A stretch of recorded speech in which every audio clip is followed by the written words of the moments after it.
चटणी एवढी भारी झाली ना की घरातल्यांनी भाजीसोबत चपाती खाल्ली नाही तर चटणीसोबतच चपाती खाल्ली. तर आज आपण बनवणार आहोत कैरीची एकदम चटपटीत चटकदार वर्षभर टिकणारी चटणी. ही चटणी बनवून तुम्ही मुलांना चपातीसोबत रोल करून खायला दिली ना तर ही चटणी तुमची वर्षभर काय पण 8 दिवससुद्धा पुरणार नाही एवढी खायला छान लागते. तर चला रेसिपीला सुरुवात करूया. तर इथं मी घेतल्यात 4 कैऱ्या. कैऱ्या चांगल्या स्वच्छ धुवून कोरड्या करून घेतल्यात. आता याच्या साली काढून घ्यायच्यात.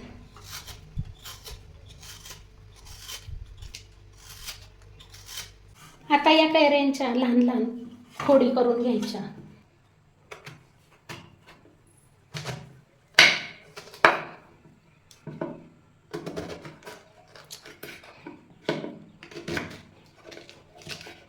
कुई असेल तर कुई काढून टाकायची, कारण कुईमुळे या चटणीला कडवटपणा येतो.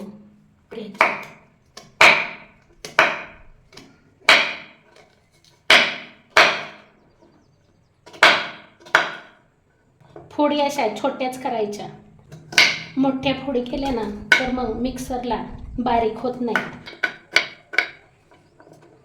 तर या पद्धतीने सर्व फोडी करून घेतल्यात. आता या केलेल्या फोडी थोड्या थोड्या मिक्सरच्या भांड्यात घालायच्यात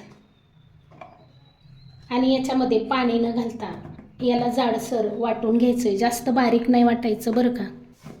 तर अशा पद्धतीने हे असं जाडसर वाटून घेतलंय.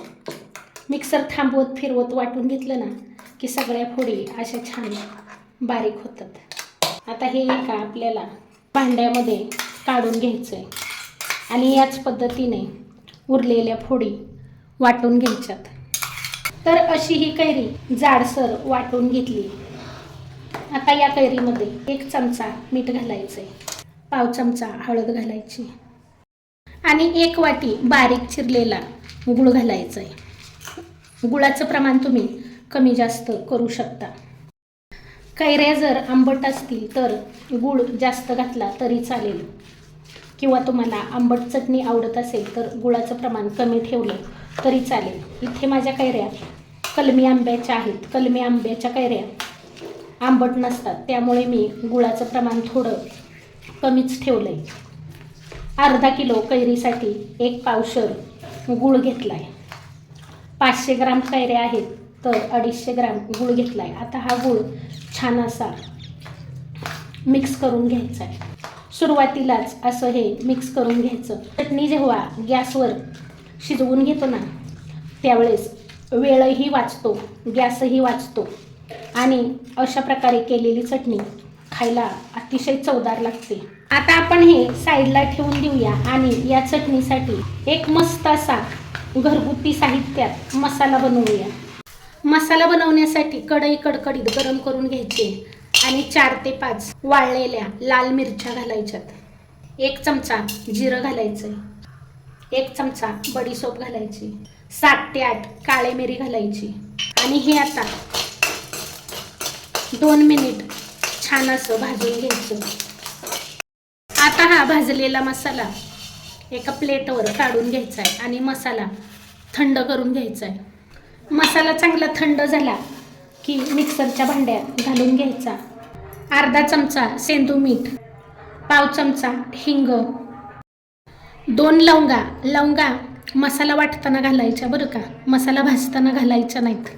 आता हा मसाला आपल्याला जाडसरच वाटून घ्यायचा आहे, जास्त बारीक वाटायचा नाही.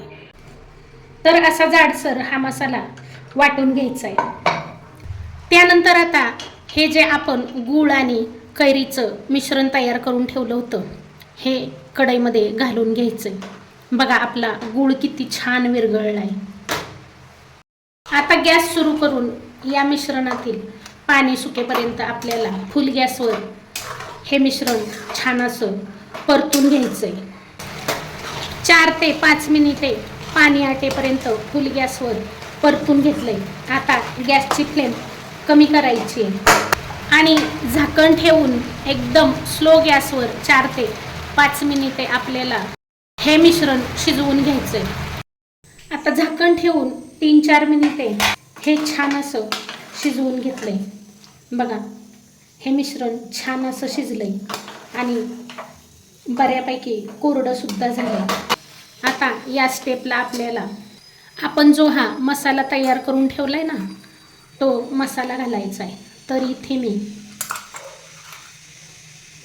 2 चमचे इतका हा मसाला घालणार आहे आणि 1 चमचा काश्मीरी लाल मिरची पावडर घालणार आहे. काश्मीरी लाल मिरची पावडर यासाठी घालायची की आपल्या या चटणीला कलर सुंदर येतो. उरलेला मसाला तुम्ही भाजीला किंवा पुन्हा जेव्हा तुम्ही कैरीची चटणी बनवाल त्यावेळेस वापरला तरी चालेल. आता तुम्ही जर ही चटणी लहान मुलांसाठी बनवणार असाल तर मग 1 चमचाच तयार केलेला मसाला घाला आणि तुम्ही जर मोठ्यांच्या करता ही चटणी बनवत असाल तर मग 2 चमचे मसाला नक्की घाला.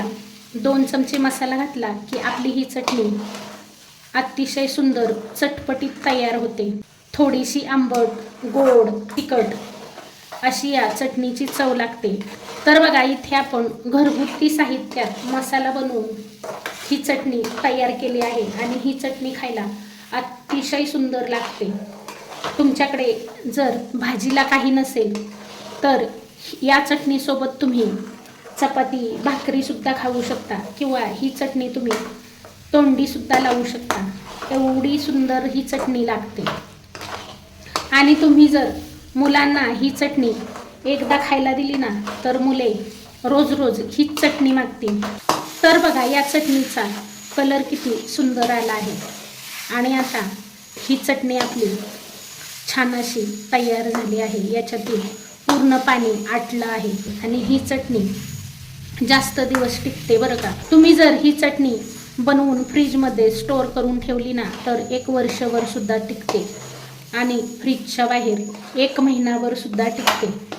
आता इथे मी गॅसची फ्लेम बंद करणार आहे आणि ही चटणी पूर्णपणे थंड करून घ्यायची.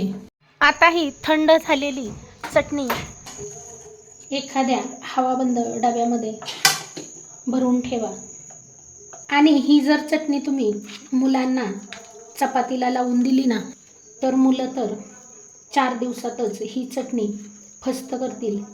एवढी ही चटणी खायला सुंदर लागते. या चटणी पुढे मुलांना जामसुद्धा फिका वाटेल. तर तुम्हाला माझी आजची रेसिपी कशी वाटली कमेंट करून सांगायला विसरू नका. रेसिपी आवडली असेल तर एक लाईक जरूर करा.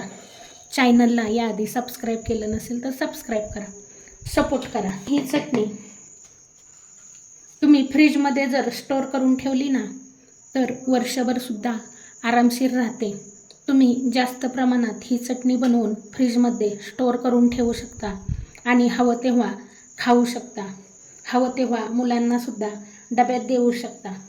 रेसिपी पाहिल्याबद्दल खूप खूप खूप धन्यवाद. पुन्हा भेटूया अशाच एका नवीन छानशा रेसिपीसोबत. तोपर्यंत बाय बाय.